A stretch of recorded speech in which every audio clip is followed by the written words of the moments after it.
3, 2, 1. Kingston, Jamaica, stand up. It's your boy Tom. Coming back at you. UFC 264 in the books. What a card. Dustin Poirier, Conor McGregor.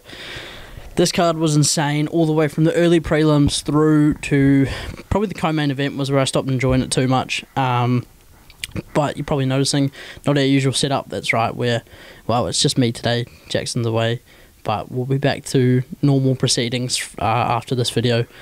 But yeah, this card was pretty awesome. I missed the first two fights, which was a Russian dude, and then Brad Tavares was fighting as well. But I came in during the Jennifer Maia versus Jessica Eye fight. That fight was pretty good. Jennifer Maia getting the decision win, unanimous. And the main thing from that fight, there was a huge cut above Jessica Eye's head. Well, not above her head, but above her eyebrows. Like, it was in the middle of her forehead. It was nasty. It looked like a third eye, which is quite fitting because her, nickname is Evil Eye. But yeah, that was probably the only real highlight from that fight. Onto the prelims now. We had Duplessis defeating Trevor Giles, second round TKO. This one was quite a fun one while it lasted. It was just kind of a bit stand and bangy. And then Trevor Giles kind of tried to make his way in, and Duplessis clipped him, and he went out. Quite an impressive... I'm not sure if this was his debut, Duplessis, but it was quite an impressive win. And then we had our boy Ryan Hall. He got KO'd on the ground, first round. He was just kind of fucking around. Like, he was just kind of doing his little Uranagi rolls, trying to be Tony Ferguson. And, he just got fucked up. He got, like... He went for a roll and then he just kind of stayed on the ground. And Topuria just kind of hammered onto him, and he just fucking locked his arms behind him and just bang, bang, bang. Nothing too exciting there. Topuria looks quite good. I think he's 11-0 now. Could potentially be a contender in featherweight, but I didn't realise how old Ryan Hall was. He's like 38. That motherfucker's ancient. Then what people were expecting to be fight of the night, Miguel Pereira defeating Nico Price, unanimous decision. Pretty boring. What even happened? The first two rounds, there wasn't too much happening. I don't think this was the fight of the night, but yeah, I'm trying to think of stuff that happened.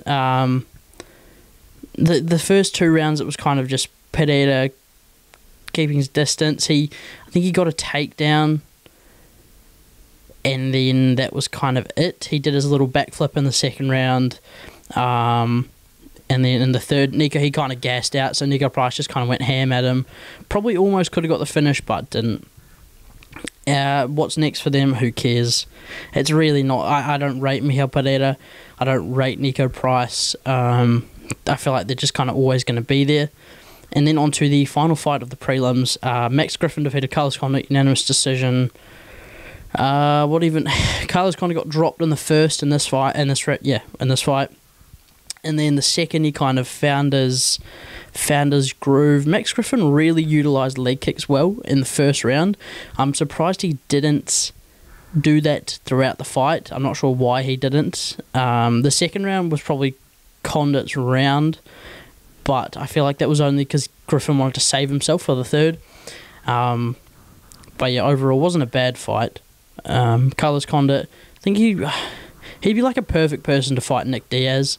That would be quite a unique, cool one. Max Griffin, I think he's quite old. I thought he was a lot younger. That seems to be the theme of this card. What's next for him? Probably, I don't know, maybe someone ranked. I'm not sure if he is ranked or not. But maybe like a well-known name in welterweight. Bring back Woodley. Something like that.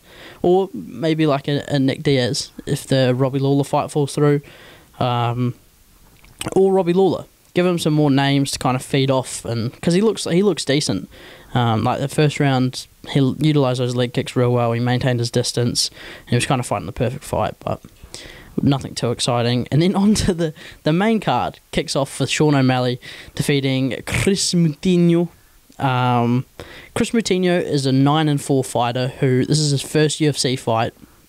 He's been bought from Cage Fighters or something like CFC, I think it is, or CFW, Cage, something like that, but he's not good. And that was very apparent when this fight started.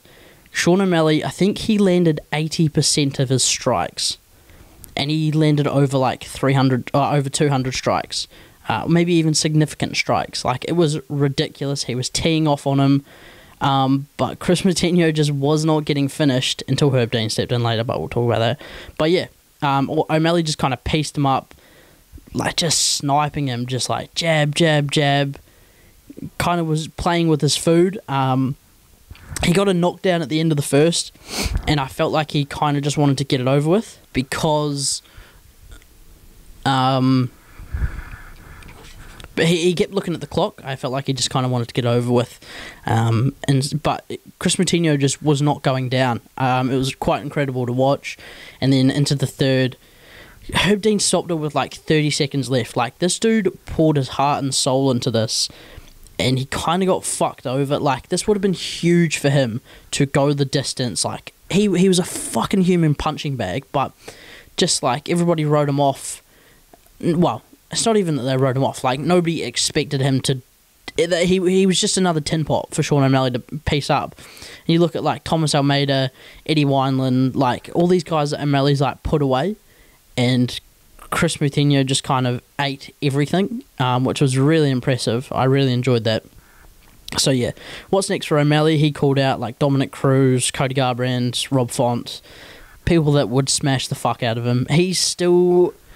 Well, I mean, his first ranked fighter was bloody Chito Vera, wasn't it? And then he lost. So it'd be interesting to see. I don't think he does well against ranked fighters. Like, I think majority... I was saying to Jackson the other day, a fight with probably, like,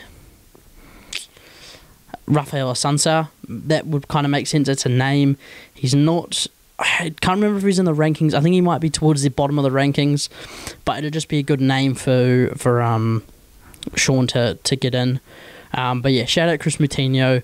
Should get performance of the night, in my opinion. I know he was a punching bag, but the heart and soul that kid showed was pretty insane. On to our one and only women's fight on the main card. Irene Aldana. I think it's Irene Aldana. Yeah, it is. She defeated some other woman. I have no idea how to pronounce that, but it was an impressive performance. She caught her with like a left hook, I think, and then she just kind of went down. Probably fighting for the 135 belt next. That would make the most sense. Do we care about women's fighting? No, not unless we get Nunes versus Shevchenko. If we're being totally honest, that's what it is. Third fight on the card, Tai Tuivasa versus Greg Hardy. Probably my two least favourite fighters. Maybe Justin Tafa. But I really don't like Tai Tuivasa. However, I really, really don't like Greg Hardy. And it was just so satisfying to see him get fucking pieced up. Greg Hardy did wobble Tai Tuivasa, and then he kind of went in for the finish, and that was definitely a left hook that Tai Tuivasa just threw at him, and he just went down like, whoo, and that was like so satisfying to see. Mark Smith, the black ref that looks like Samuel Jackson, kind of like stopped the fight, but then moved back, and then so Ty got a few extra shots in, does his little shoeies, hypes up the crowd. That's kind of all he's ever going to be. But credit to him, it was really nice to see Greg Hardy get stopped. Maybe that's 3 fights in a row now for Ty. What's he going to do next? I don't know. The problem was he got thrown into the wolves too quickly. Like, he's not a bad fighter, and I think he's training at AKA now. AKA, whatever Daniel Cormier and, you know, Khabib, whatever they are. I think he's training there now, so he's definitely improving his wrestling and stuff like that.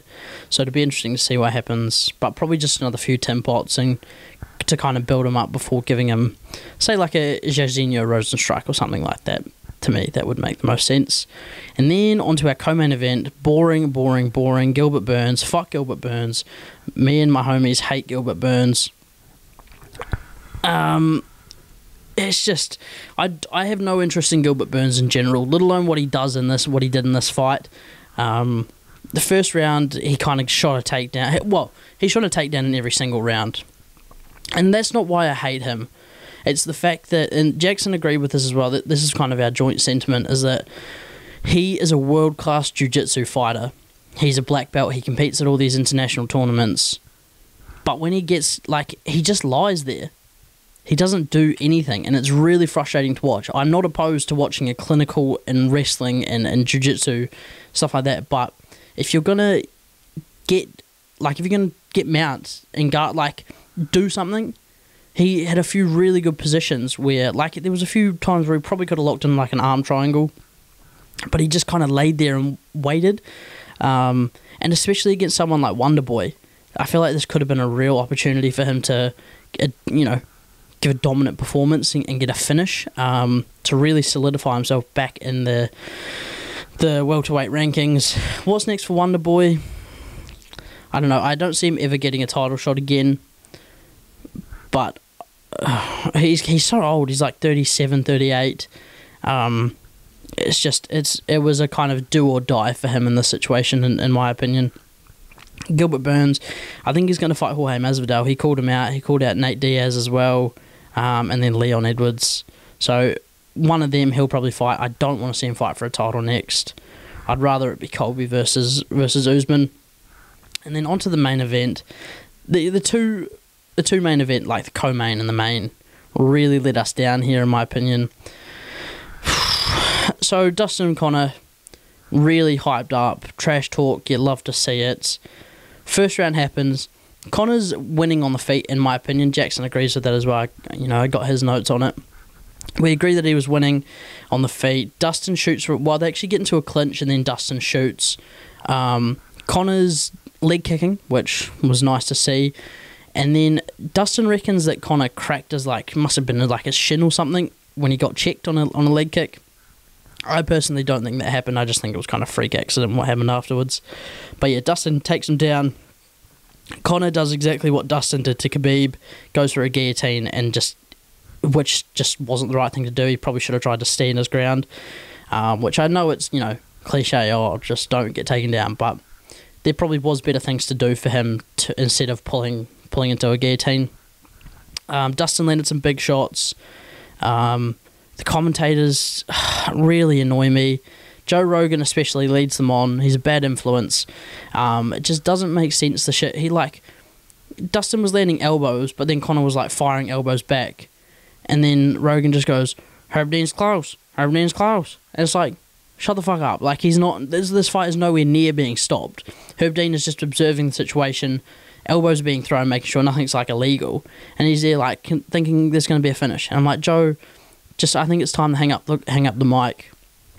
I'm really not a fan of what he does, but with about probably 15 seconds left in the round, Conor gets back up after some controversial, I'm not actually sure what happened. I think Dustin said afterwards that Conor was pulling on his gloves to lead him into up kicks, and I think that's what he complained about, and then Conor just got up from it.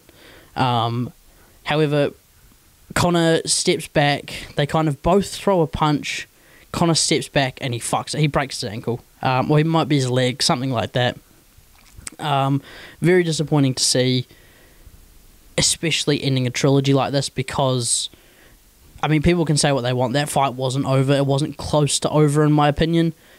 Was Dustin winning the first round? Probably. But I just don't agree that it was close to even being over.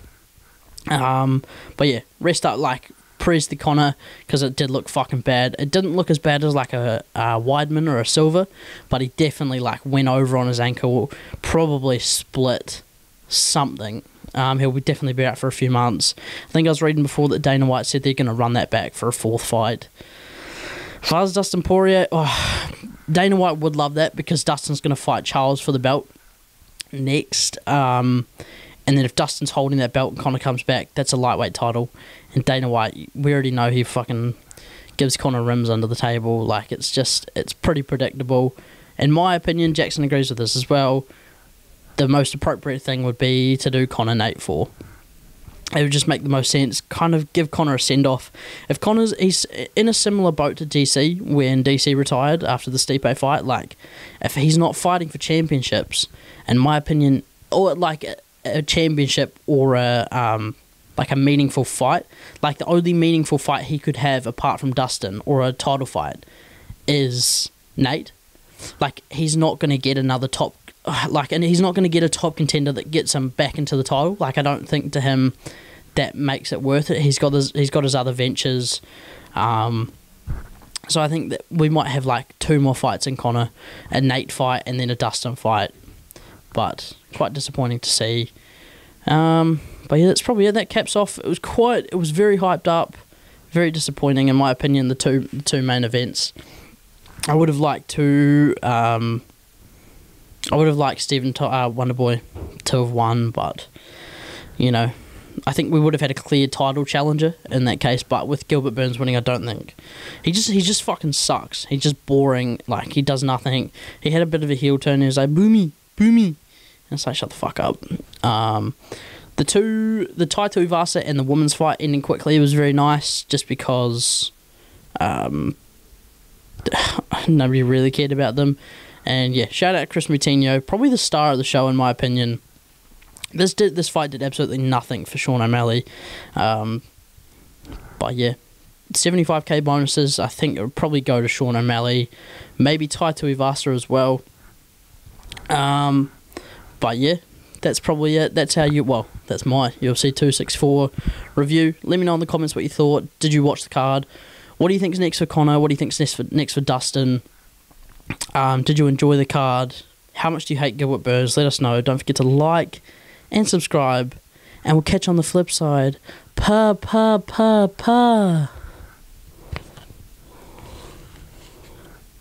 Peace.